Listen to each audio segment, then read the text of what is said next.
Hey guys, what's up?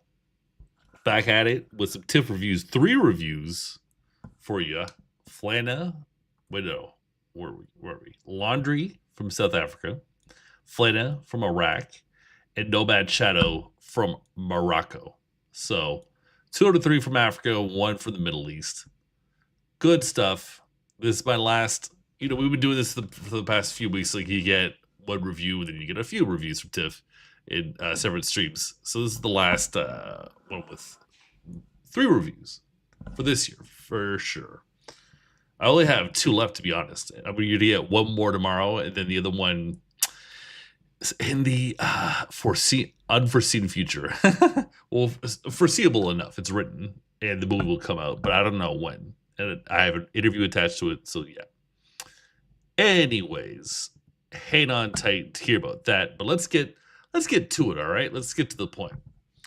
The movie Laundry is set in 1968 Africa during the apartheid days, but with some hope intertwined with the brutality faced by black people during this time.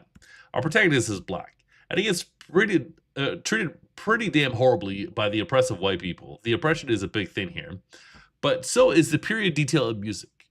The German nihilist philosopher Arthur Schopenhauer believed that everything was awful and that there was senseless and pointless suffering that people faced. But another thing was true.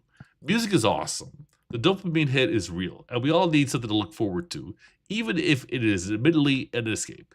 This movie embraces that, which is a beautiful thing, and it is helpful for any and all eras as well as any and all places. I like the costumes here. It gave a sense of tone where if you weren't told that this was set during the late 60s and started the movie late, you would have figured things out pretty quickly. While there is sadness and wrongdoing in the film, it is not a negative one, and it should be uplifting in its own way. Maybe you'll see yourself here, or maybe you'll just enjoy the ride and learn something through the story. Interpretations help us learn things and certainly empathize with historical tales like this. And I read a friend of mine lent me a book about Indigenous issues in Canada. For my Canadians feeling uppity, the South Africans studied the Indian Act from Canada to learn how to oppress their black population, the whites did. So anyway, fun facts over here. Now we're moving to Iraq. The cinematic success with Flana is all that is not shown. This could be a horror show beyond comprehension, and we as viewers could not handle it.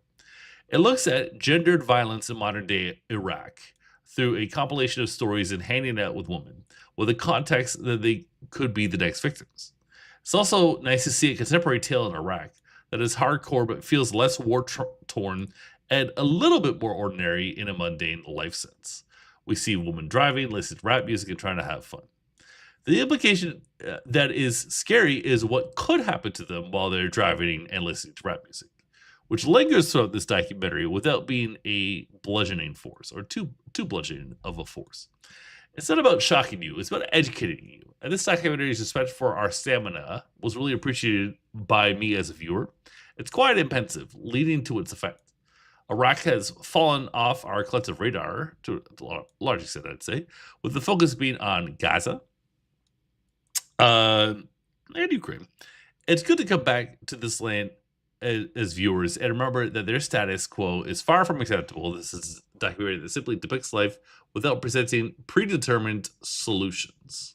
Well, thank you for that. And so I gave Flana 4, Laundry 4. Honestly, Laundry's closer to 3.5, and Flana's closer to 4.5. They're not equal. Just saying. In my opinion, of course. But Nomad Shadow, oh my god, cream of the crop. 4.5 stars out of 5. Cream of the crop for this stream, for certain. Nomad Shadow feels like real life. I mean, it is a movie, but it is believable. And it is as if real life was taken into a film scenario. So it feels like there is a blending of the documentary, or maybe it's just a film with truth embedded into it. A woman who was educated in Spain returns home to the Western Sahara just to not get the respect she's used to. None of her skills are leading to what they could be, and she is resented. Her sister and mother, whom she lives with, are bitter. And so are all the men. They are intimidated by her cultural clout and education.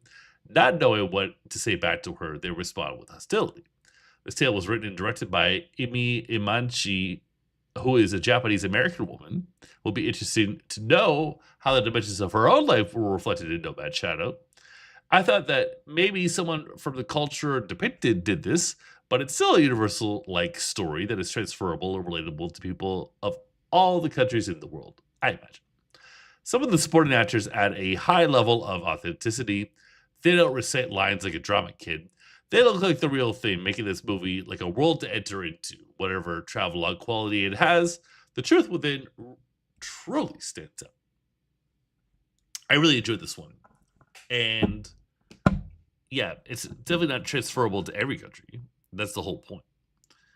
Oops. But there is truth embedded in this. And I thought that was a nice enough review. There you go. Nomad Shadow, Flana, Laundry, things to look forward to, things to keep on your radar. Maybe writes to your rep house theater. Hey, Michael O'Keefe, he talked about Nomad Shadow, and I thought it was awesome. You should bring it to your cinema, to our cinema. That's like something you could do from this. And then, if that happens, write a comment on this video. Say I did that thing. Well, this has been a fun stream, and look forward to another one tomorrow and the one after that. And what's happening on Saturday? Well, you're going to find out on Friday. Peace out, y'all.